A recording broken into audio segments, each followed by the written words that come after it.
Bismillahirrahmanirrahim. Assalamualaikum warahmatullahi wabarakatuh. Alhamdulillah hamdan katsiran thayyiban mubarakan fi. Allahumma shalli ala Muhammad wa ala ali Muhammad kama shallaita ala Ibrahim innaka Hamidum Majid.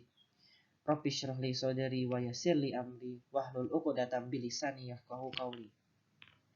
Perkenalkan teman-teman, nama saya Dandi Pramudia. Saya dari Prodi Pendidikan Agama Islam, Fakultas Agama Islam. Yang mana di sini saya akan mempresentasikan mengenai arti penting mengapa manusia itu diciptakan dalam perspektif Islam.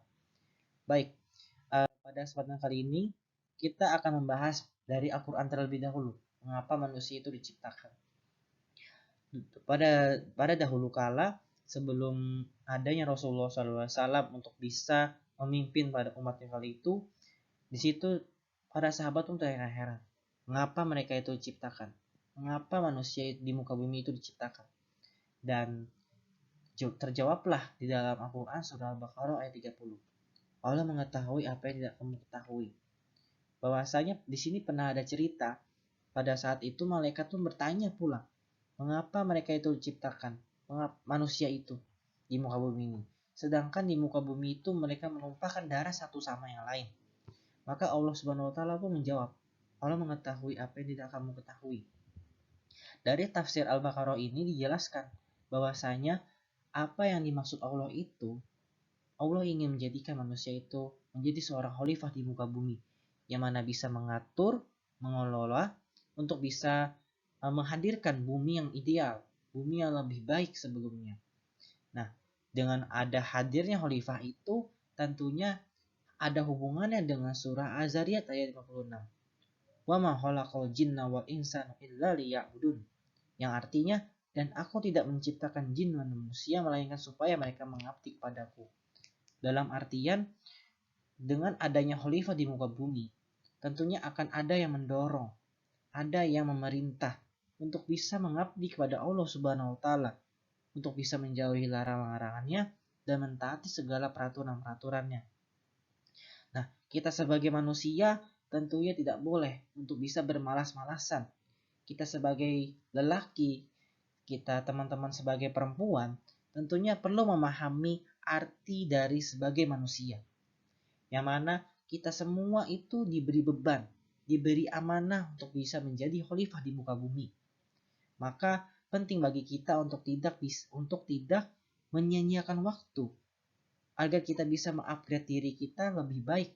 Bagaimana kita bisa menjadi manusia yang diinginkan dan diridhoi oleh Allah Subhanahu wa taala. Nah, teman-teman tentunya penasaran, bagaimana sih kita bisa mengetahui bagaimana kita bisa menjadi hamba yang mana akan diridhoi oleh Allah Subhanahu wa taala. Dari perkataan sahabat Nabi, dari Ali bin Abi Thalib pun pernah berkata, barang siapa yang harinya sekarang lebih baik daripada hari kemarin, maka dia termasuk orang yang beruntung.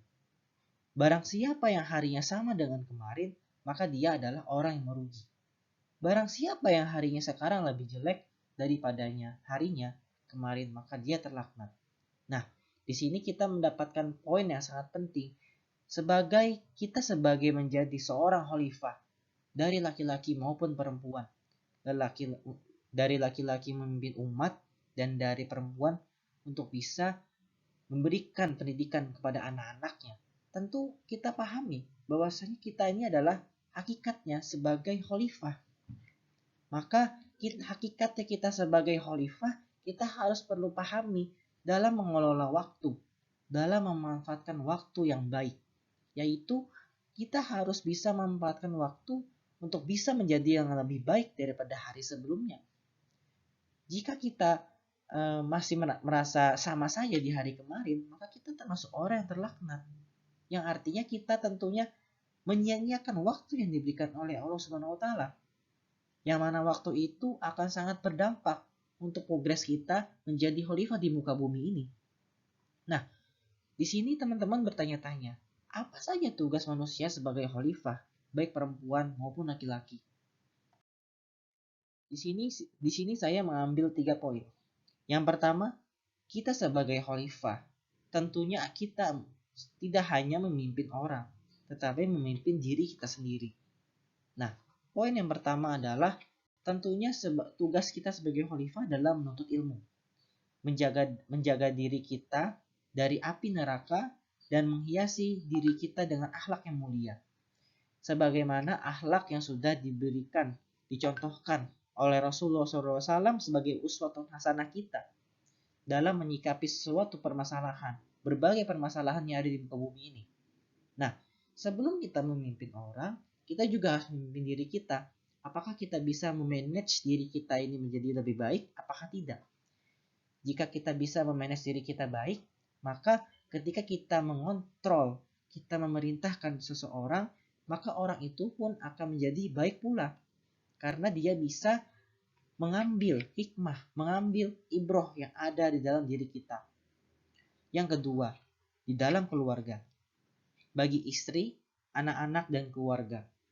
Poin di sini sangat penting teman-teman, bahwasanya sebab kita walaupun tidak menjadi khalifah yang mana bisa mengontrol umat, keluarga kita pun juga merupakan umat. Yang mana di sini sangat penting ya teman-teman, istri, anak-anak kita dan keluarga kita itu merupakan salah satu hamba Allah Subhanahu wa taala. Kita harus bisa memahami bahwasanya mereka perlu bimbingan untuk bisa mengontrol kepada siapa mereka beribadah. Bagaimana menjadi hamba yang baik yang diridhoi oleh Allah Subhanahu wa taala. Di sini peran khalifah sangat penting untuk bisa memegang peran dalam menjalankan hubungan satu sama yang lain. Dan yang terakhir adalah tugas dalam masyarakat. Tentunya tugas dalam masyarakat ini menegakkan keadilan, mewujudkan kesatuan, amar ma'ruf nahi munkar.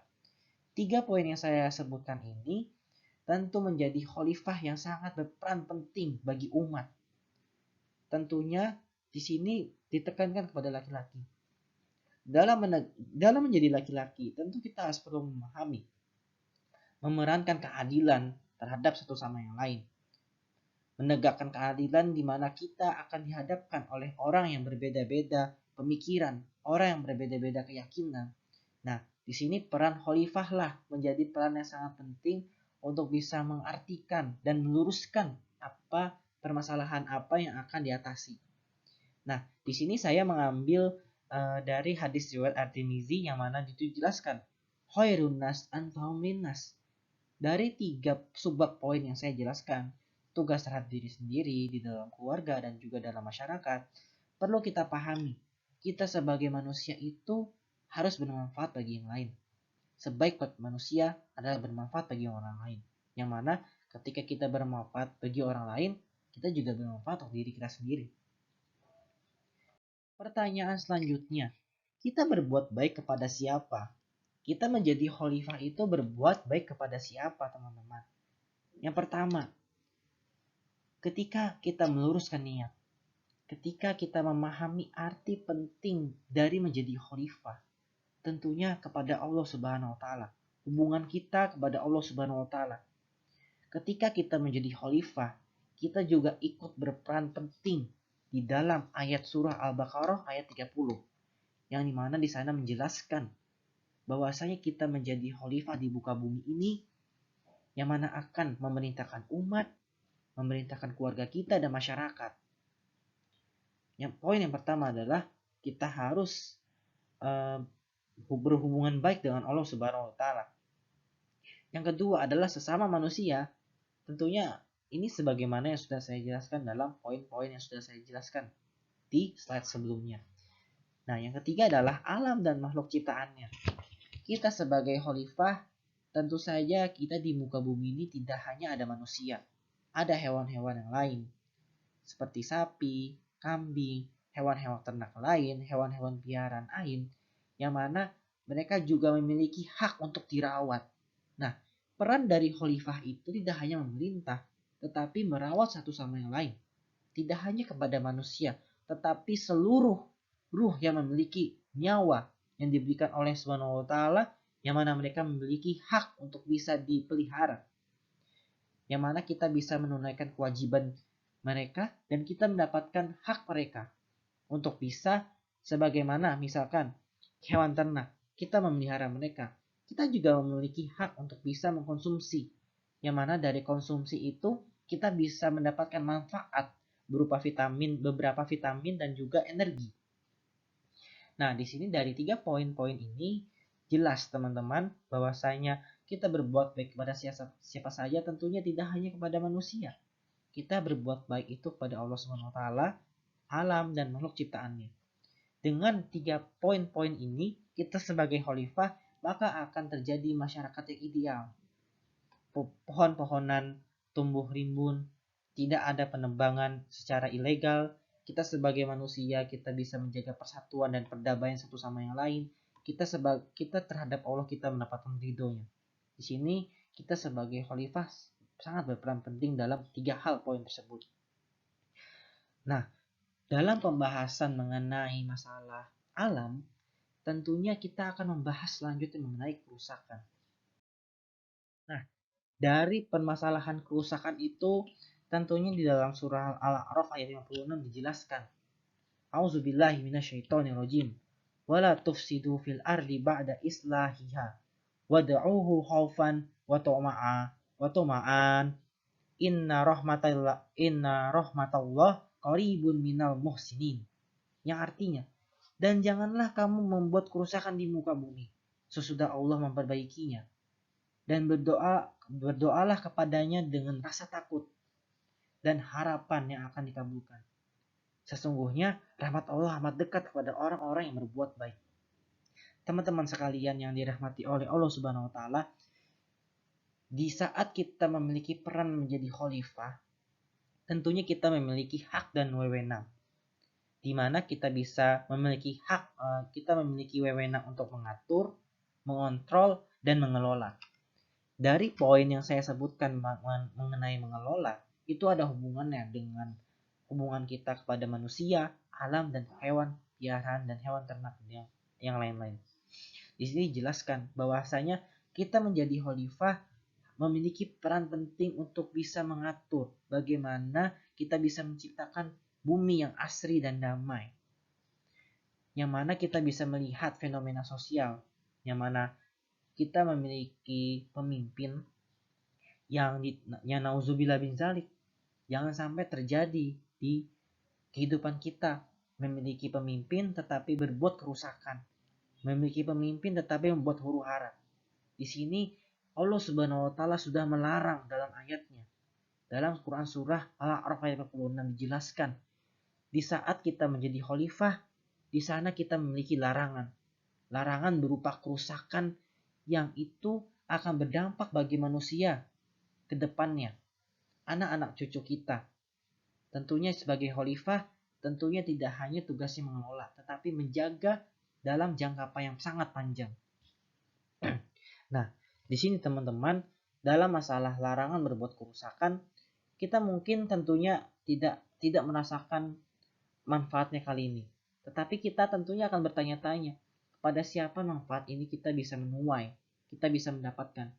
Mungkin kita tidak mendapatkan manfaatnya pada kali ini, tetapi manfaat untuk kita menjaga dari kerusakan alam, dari kerusakan hubungan manusia satu sama yang lain, dan hubungan kita pada Allah Subhanahu wa taala, tentunya permasalahan kita menjadi khalifah ini bermanfaat kepada siapa saja. Baik teman-teman, pada poin kali ini kita menjadi khalifah, kita jangan berpikir kita hanya bermanfaat untuk diri kita sendiri, untuk orang lain, atau kepada Allah saja, atau kepada hewan-hewan yang ada di sekitar kita. Tentunya kita harus memahami segala yang kita lakukan pada kali ini itu juga akan berdampak di masa depan. Entah 10 tahun, 20 tahun, hingga 100 tahun pun. Hingga sampai hari kiamat pun tiba, kita sebagai khalifah itu memiliki peran yang penting dalam menjaga amanah kita di suatu saat yang akan datang, di masa yang akan datang. Maka dalam poster ini dijelaskan, apa yang engkau tanam, itulah yang engkau panen. Apa yang kau berikan, itulah yang kau akan dapatkan di suatu saat nanti. Walaupun bukan kita yang mendapatkan, tetapi anak cucu-cucu kita, teman-teman kita, keluarga kita yang akan hidup pada waktu itu. Tentunya di sini dijelaskan dari Ibnu Rajab pernah berkata, esok hari, kiamat-kiamat, jiwa-jiwa akan disempurnakan balasan atas perbuatan mereka. Orang-orang yang menanam akan memanen apa yang mereka tanam. Jika mereka berbuat baik, mereka telah berbuat baik untuk diri mereka sendiri. Namun jika mereka berbuat buruk, alangkah buruknya apa yang telah mereka perbuat. Nah, dari sini perlu kita pahami ya teman-teman, bahwasanya tentu apa yang kita lakukan bermanfaat bagi diri kita. Tetapi di level selanjutnya juga akan bermanfaat bagi orang lain, bagi kehidupan yang ada di sekitar kita. Tetapi kita menjadi khalifah itu juga akan memiliki amanah untuk bisa menjaga dari kerusakan, untuk bisa mengelola dengan baik. Kepada siapa? Kepada orang yang akan hidup setelah kita itu meninggal. Maka apapun yang kita tanam pada kali ini, insya Allah akan menjadi amal jariah bagi kita. Amal yang tidak akan pernah putus-putus. Jika kita menjaga alam, tentu kita akan mendapatkan amal jariah dari itu. Karena kita menjaga alam tersebut. Karena kita menjadi khalifah pada waktu itu. Khalifah bukan kita saat kita menjadi presiden. Bukan kita terjadi saat kita menjadi memimpin suatu organisasi, bukan. Kita hadir di muka bumi ini pun ketika kita sudah akhir balik pun, atau kita menjadi perempuan, atau teman-teman menjadi perempuan pun, ketika teman-teman hadir di muka bumi itu sudah menjadi khalifah untuk bisa memimpin, untuk bisa mengatur seluruh yang ada di muka bumi ini untuk bisa menjadi baik. Untuk apa teman-teman? Tentunya semua ini tentunya semua tujuan yang kita dapatkan adalah mendapatkan ridho Allah Subhanahu wa taala, agar kita bisa masuk surganya Allah Subhanahu wa taala. Jadi teman-teman, menjadi khalifah bukanlah beban, tetapi amanah untuk diri kita, orang-orang di sekitar kita, dan seluruh tubuh dalam pertanggungjawaban kita kepada Allah Subhanahu wa taala. Maka dari begitu teman-teman, di sini saya mengajak diri saya sendiri dan kepada teman-teman, kita tentunya semua mulai sekarang adalah khalifah. Mari kita perbaiki diri kita sebelum kita memperbaiki orang lain. Ketika kita memperbaiki diri kita menjadi orang yang baik, maka insya Allah orang yang akan kita perintahkan, orang yang kita akan kelola itu juga akan menjadi orang yang baik pula. Nah, ketika orang yang kita kelola ini dengan baik, maka orang-orang tersebut akan mempelajari, akan memberikan ilmunya kepada orang yang lain lagi. Nah, di sini menjadi peran khalifah itu tentunya akan mendapat pahala yang besar selama itu sesuai dengan tuntunan Al-Quran dan sunnah Rasulullah SAW. Dan kita juga sebagai manusia tentunya perlu memahami arti akhlak yang baik. Akhlak siapa yang patut kita contoh? Akhlak siapa yang perlu kita tiru untuk kita menjadi manusia ke depannya? Tentu Rasulullah SAW sebagai nabi terakhir di muka bumi ini, sebagai uswatun hasanah bagi seluruh umat yang ada di muka bumi ini. Jadi teman-teman, di sini saya mengajak teman-teman untuk bisa menjadi khalifah di muka bumi sebagaimana uswatun hasanah yang sudah diajarkan oleh Rasulullah SAW. Jadi teman-teman, mari kita menjadi khalifah, mari kita menjaga diri kita, menjaga orang lain, dan menjaga alam yang ada di muka bumi ini. Baik, terima kasih teman-teman atas perhatiannya. Semoga apa yang saya sampaikan ini bermanfaat. Teman-teman, di sini saya close statement bahwasanya bukan kepada siapa kita berbuat baik, tetapi untuk apa kita berbuat baik. Kita menjadi khalifah, kita menjadi manusia, kita harus perlu pahami. Baik, kita berbuat baik kepada manusia, kita berbuat baik kepada Allah, kita berbuat baik kepada alam maupun kepada hewan-hewan yang ada di sekitar kita. Akan tetapi hakikat dari kita berbuat baik itu untuk apa? Itu teman-teman. Mungkin teman-teman bisa menafsirkan sendiri. Karena kita dari berbagai pemikiran, dari berbagai pemikiran yang berbeda-beda. Tentunya dari close statement ini teman-teman bisa pahami untuk siapa kita berbuat baik. Terserah teman-teman memilih kepada siapa, tetapi perlu kita pahami. Kita sebagai muslim ataupun muslimah, kita berbuat baik adalah untuk mendapatkan ridho Allah Subhanahu wa taala. Kalau Allah sudah memberikan ridhonya, maka seluruh apa yang kita lakukan insya Allah berkah. Baik teman-teman, terima kasih atas perhatiannya. Kurang lebihnya saya mohon maaf. Saya Dandi Pramudia pamit undur diri. Wassalamualaikum warahmatullahi wabarakatuh.